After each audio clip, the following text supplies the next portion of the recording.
Hello दोस्तों, आज का हमारा टॉपिक है स्टेट्स ऑफ मैटर का interconversion of states of matter. तो इसके अंदर इंटर कन्वर्ट होएंगी स्टेट्स ऑफ मैटर, जैसे सॉलिड लिक्विड के अंदर, लिक्विड गैस के अंदर, सॉलिड से सीधा गैस भी बन सकता है, गैस से सॉलिड के अंदर या गैस से लिक्विड के अंदर। तो ये सारी कन्वर्जन्स होएंगी। तो इसी को हम बोलते हैं inter conversion of states of matter. तो सबसे पहले देखते हैं हम पहली इंटर कन्वर्जन कैसे होती है, मेल्टिंग, या इसे और क्या बोलते हैं, फ्यूज़न। क्या बोलते हैं, मेल्टिंग और फ्यूज़न। तो इसके अंदर क्या होता है, when a solid matter is converted into liquid. तो इसके अंदर क्या होता है, कोई भी सॉलिड सब्सटेंस आपके पास होएगा वो किस में कन्वर्ट हो जाएगा, लिक्विड के अंदर। कोई भी सॉलिड सब्सटेंस, ठोस वस्तु आपके पास होएगी जो कि किस में कन्वर्ट हो जाएगी, लिक्विड के अंदर। ठीक है जी। अब जैसे कि आपके पास बहुत अच्छी एग्जांपल होती है आइस की। आइस किस में कन्वर्ट हो जाती है, वाटर के अंदर। आइस किस फॉर्म में है, सॉलिड फॉर्म में। वाटर किस फॉर्म में होता है, लिक्विड फॉर्म में। तो सॉलिड से किस में कन्वर्ट हो गई ये, लिक्विड के अंदर।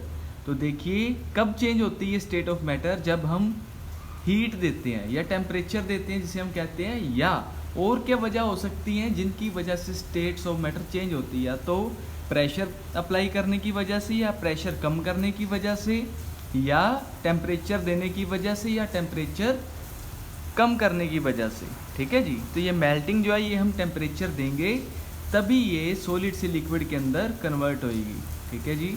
और जो इसके बाद आता है हमारे पास मेल्टिंग पॉइंट। तो मेल्टिंग पॉइंट क्या होता है, अब कोई भी चीज़ है उसने मेल्ट होना है। जैसे आइस है, वो मेल्ट हुई, कोई तो टेम्परेचर होगा ना जिस पे जाके वो मेल्ट हुई होगी।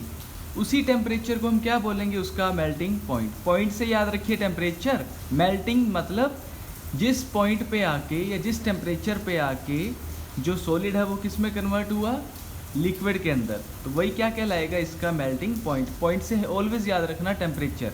मेल्टिंग मीन्स जिस पे आके मेल्ट हुई कोई भी चीज़, सॉलिड चीज़ जो किस में कन्वर्ट हो गई, लिक्विड के अंदर। ऐसा कौन सा टेम्परेचर था वो, उसी को हम क्या बोलेंगे, मेल्टिंग पॉइंट। इसके बाद देखिए the temperature at which a substance melts, वही लिखा है। अब जैसे आइस है, आइस का मेल्टिंग पॉइंट कितना होता है, 0 डिग्री सेल्सियस। 0 डिग्री सेल्सियस इसका जो होता है वो मेल्टिंग पॉइंट होता है, या इसे और क्या बोलेंगे, फ्यूज़न पॉइंट। क्या बोला जाएगा, फ्यूज़न पॉइंट। अब ऐसा क्यों होता है, जैसे देखिए ये आइस थी, इसमें पार्टिकल्स क्या थे, इकट्ठे इकट्ठे थे। जैसे इसको टेम्परेचर मिला, ये पार्टिकल्स के बीच में क्या था, पहले फोर्स ऑफ अट्रैक्शन था। क्या था इसके बीच में, फोर्स ऑफ अट्रैक्शन, जैसा हमने पढ़ा है, और वो बहुत ज़्यादा होता है। तो इस फोर्स ऑफ अट्रैक्शन को तोड़ने के लिए हमने इसको क्या दी, हीट। क्या दिया है, हीट। जैसे हीट दिया तो ये कन्वर्ट हुआ किस में, लिक्विड के अंदर। तो पार्टिकल्स में थोड़ी थोड़ी स्पेस आ गई। स्पेस आ गई मीन्स उनके पास क्या बढ़ गई, काइनेटिक एनर्जी, के ई, काइनेटिक एनर्जी उनकी बढ़ गई। काइनेटिक एनर्जी क्या होती है, जब भी कोई पार्टिकल्स, मॉलिक्यूल्स जब मूवमेंट करते हैं या मोशन में आते हैं, तब उनके पास कौन सी एनर्जी होती है, काइनेटिक एनर्जी। तो जैसे हमने टेम्परेचर दिया तो काइनेटिक एनर्जी जो थी पार्टिकल्स की वो बढ़ गई, वो मूवमेंट के अंदर आ जाते हैं ज़्यादा। अगर आपने देखा हो तो आइस कभी भी मेल्ट होती है तो उसके अंदर क्या होगी, काइनेटिक एनर्जी पार्टिकल्स की थोड़ी सी बढ़ जाती है, जिसकी वजह से वो कन्वर्ट हो जाती है किसके अंदर, लिक्विड के अंदर। ठीक है जी। इसके बाद आता है बॉइलिंग। बॉइलिंग क्या होगा, पहले हमने मेल्टिंग करा, अब होएगा बॉइलिंग। बॉइलिंग के अंदर क्या होएगा, चीज़ें बॉइल होंगी। तो when a liquid substance is converted into gas, steam और वेपर फॉर्म, जब भी कोई लिक्विड चीज़ जो होगी, लिक्विड सब्सटेंस कोई भी होगा, वो किस में कन्वर्ट होएगा, आपका गैस, स्टीम या वेपर फॉर्म के अंदर, तब हम बोलेंगे उसकी क्या हो रही है, बॉइलिंग। जैसे कि पानी लेते हो आप, वाटर, वाटर किस में कन्वर्ट हो सकता है, वाटर किस में कन्वर्ट हो सकता है जी, स्टीम के अंदर या वेपर फॉर्म के अंदर या गैसियस फॉर्म के अंदर वो कन्वर्ट हो सकता है।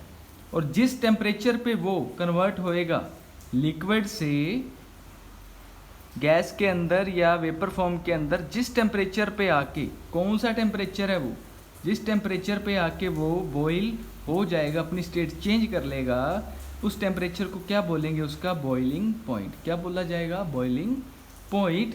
तो बॉइलिंग पॉइंट वाटर का कितना होता है, 100 डिग्री सेल्सियस। वाटर का बॉइलिंग पॉइंट कितना है 100 डिग्री सेल्सियस। तो अलग अलग लिक्विड्स का अलग अलग बॉइलिंग पॉइंट होता है। तो देखिए अब ये बॉइलिंग पॉइंट है, मीन्स लिक्विड के अंदर पार्टिकल्स के अंदर पहले ही थोड़ी थोड़ी सी स्पेस थी।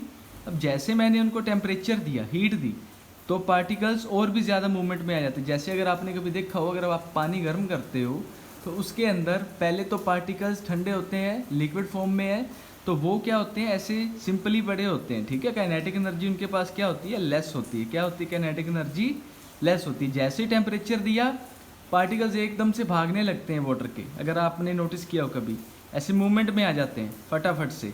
तो वो किस फॉर्म में कन्वर्ट हो जाते हैं, गैसियस फॉर्म के अंदर कन्वर्ट हो जाते हैं, या वेपर्स के अंदर या स्टीम के अंदर वो कन्वर्ट हो जाते हैं। और क्या बढ़ जाती है उनकी काइनेटिक एनर्जी, कब, जब हम लोग टेम्परेचर देते हैं। टेम्परेचर जितना देते हैं, जिस पॉइंट पे आके वो कन्वर्ट होता है लिक्विड से गैस में, उसको क्या बोलेंगे, बॉइलिंग पॉइंट। पॉइंट से याद रखना है टेम्परेचर। बॉइलिंग मीन्स लिक्विड जब कन्वर्ट होगा गैसियस फॉर्म के अंदर। इसके बाद हम करेंगे next conversions in our next video. तब तक आप इस वीडियो को शेयर कीजिए, सब्सक्राइब कीजिए, चैनल को लाइक कीजिए, अपना रिस्पॉन्स दिखाइए। ये आपका खुद का चैनल, अगर आप लोग इसको लाइक सब्सक्राइब शेयर करते हो तो हमें मोटिवेशन मिलती है। मोटिवेशन मिलेगी तो हम लोग बहुत अच्छी अच्छी वीडियोस आप लोगों के लिए बनाएंगे, ताकि आप लोग बहुत अच्छे से समझ पाओ इसको। Thank you very much.